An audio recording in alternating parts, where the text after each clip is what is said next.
اس کائنات میں ایک ہی ہستی ایسی ہے مخلوقات میں کہ جو اگر عین نماز کی حالت میں بھی کسی کو بلائیں تو نماز توڑ کر نہیں، نماز چھوڑ کر اسی حالت میں ان کی خدمت میں حاضر ہونا یہ فرض ہے۔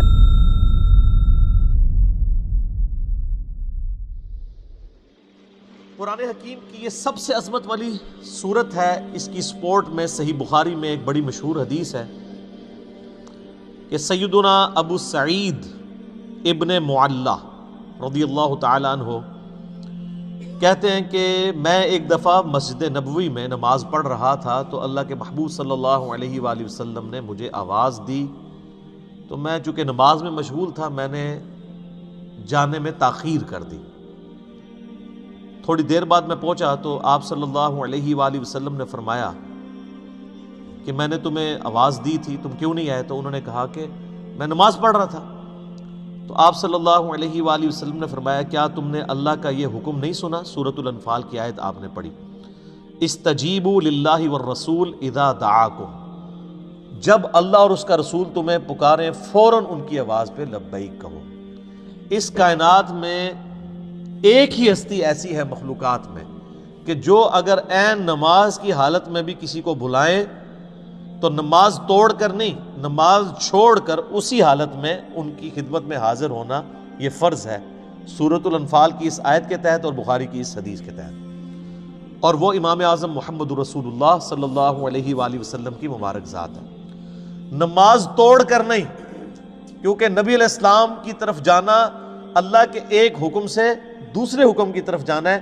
وہ جہاں پہ نماز اس نے چھوڑی ہوگی، اگر ایک رکعت پڑھی ہے، دو پڑھی ہیں، تین پڑھی ہیں، تو آ کر وہیں سے اپنی نماز شروع کرے گا، اس کی نماز ٹوٹے گی بھی نہیں۔ اس پہ اجماع امت ہے۔ بہرحال یہ جو ہمارے واعظین آئے دن کہانیاں کراتے رہتے ہیں کہ جی ماں آواز دے دے، باپ آواز دے دے، نماز توڑ دو، اس طرح کی کوئی حدیث نہیں ہے۔ البتہ یہ ضرور ہے کہ اگر زندگی موت کی کشمکش بن جائے، کوئی ایمرجنسی ہو جائے، تو آپ پھر نماز توڑ سکتے ہیں۔ لیکن نبی علیہ السلام کے کیس میں اگر بلایا جائے گا تو نماز توڑنی نہیں پڑے گی، بلکہ نماز وہیں پر چھوڑ کر آپ علیہ السلام کا حکم سننا پڑے گا۔ تو یہ آپ علیہ السلام نے ان کو تھوڑا سا ڈانٹ پلائی پیار محبت سے۔ پھر آپ نے اس صحابی کا ہاتھ اپنے ہاتھوں میں پکڑا اور پھر فرمایا کہ میں اس مسجد سے باہر نکلنے سے پہلے تمہیں قرآن حکیم کی سب سے عظیم صورت سکھاؤں گا۔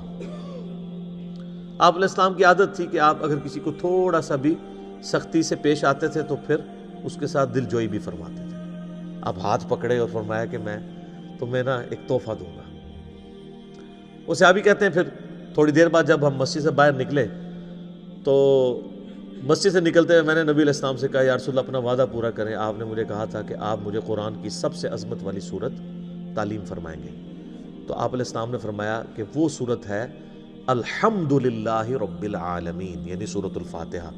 اور پھر آپ علیہ السلام نے ساتھ ہی یہ سورہ ہجر کی آیت نمبر 87 بھی پڑھی کہ یہ وہ جو قرآن حکیم میں آیا ہے وَلَقَدْ آتَيْنَاكَ سَبْعًا مِّنَ الْمَثَانِي وَالْقُرْآنِ الْعَظِيمِ، یہ ہے وہ صورت جو قرآن حکیم میں اللہ نے مجھے عطا کی، جو 7 آیات بار بار دہرائی جاتی ہیں۔ اور پھر آپ علیہ السلام کے بخاری میں الفاظ ہیں یہ ام الکتاب ہے، یہ قرآن کی ماں ہے، قرآن کی جڑ اس میں ہے، اسی سے پورے قرآن کا درخت نکل رہا ہے۔ فاتحہ بھی ہے، ام الکتاب بھی ہے، اور یہ وہ 7 آیات ہیں جو سورہ ہجر میں آئی ہیں۔ تو سورہ ہجر کی اس آیت کے کانٹیکسٹ میں کتاب التفسیر چیپٹر میں امام بخاری اس حدیث کو لے کر آئے۔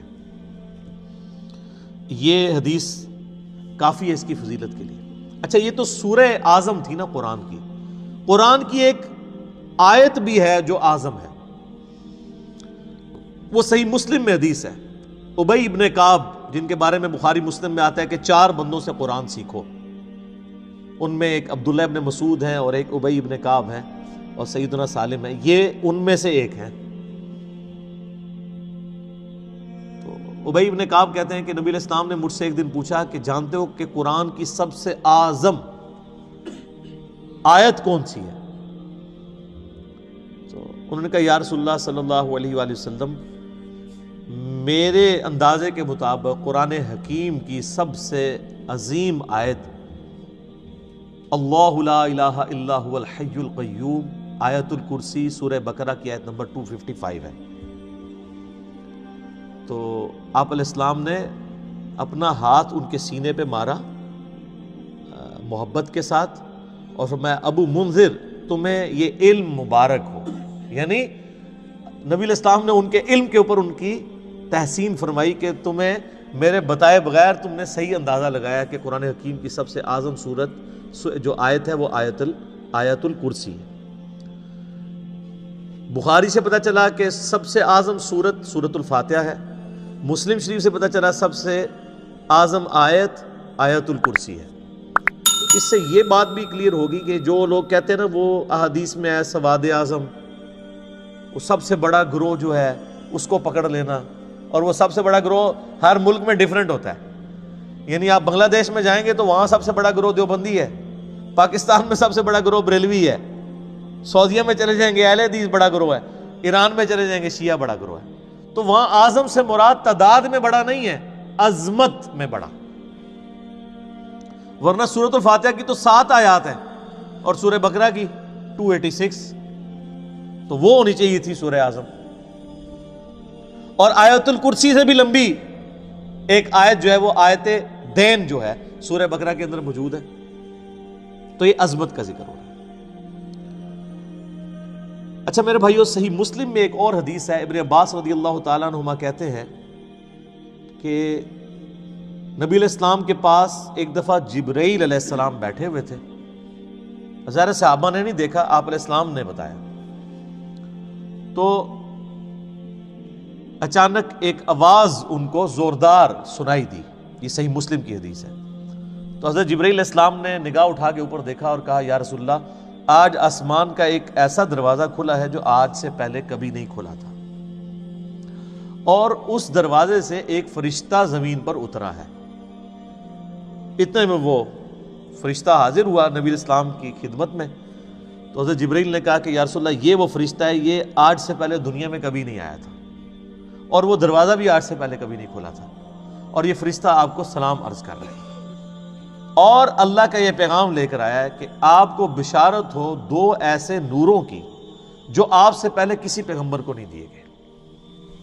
ان میں سے پہلی چیز سورۃ الفاتحہ ہے، اور دوسری چیز سورہ البقرہ کی آخری 2 آیات آمن الرسول بما انزل الیہ من ربہ والمؤمنون۔ تو سورۃ الفاتحہ وہ نور ہے جو کسی پیغمبر کو نہیں دیا گیا سوائے ہمارے محبوب صلی اللہ علیہ وآلہ وسلم کے۔